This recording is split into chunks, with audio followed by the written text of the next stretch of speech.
Bonjour à vous et bienvenue dans cette philosophie du bar.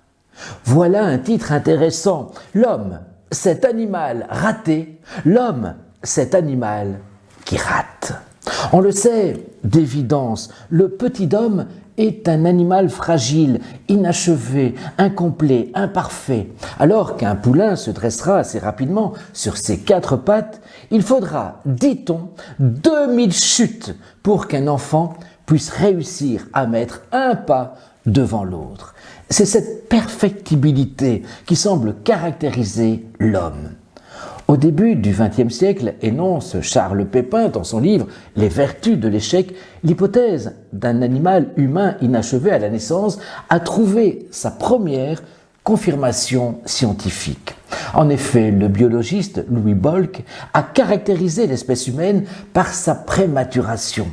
Dans le prolongement, des zoologistes ont estimé, en comparant le développement embryonnaire des humains à celui des chimpanzés, des gorilles, des orang-outans, que la gestation chez les humains devrait durer 21 mois au lieu de 9. Des embryologistes sont arrivés à la conclusion qu'il faudrait 18 mois aux cellules du fœtus humain pour se développer jusqu'à leur terme. Il manque donc bel et bien entre 9 et 13 mois de gestation du fœtus humain.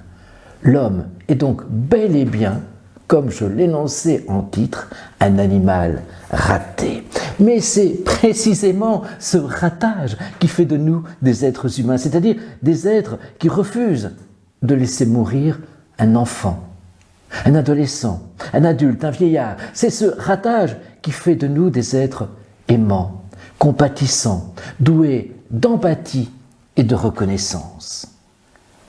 Précisément, c'est parce que nous sommes des animaux ratés que nous sommes capables de sublimation, c'est-à-dire cette capacité à transformer notre agressivité naturelle en quelque chose de beau, en quelque chose de bon, cette capacité à rebondir, à rejaillir, à tout recommencer. Et c'est ainsi que nous devenons créatifs, créateurs, civilisés, humains, à proprement parler, avec cette soif inapaisable, insatiable de désirer l'impossible, l'inaccessible étoile, comme le chante fort bien Jacques Brel.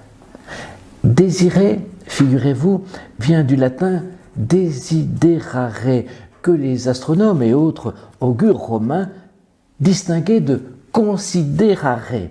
Considerare signifie en effet contempler les astres pour savoir si la destinée est favorable, si les augures sont favorables. Desiderare, au contraire, c'est regretter l'absence de l'astre, le signe favorable de la destinée. Desiderare est donc regretter l'absence de quelqu'un ou de quelque chose.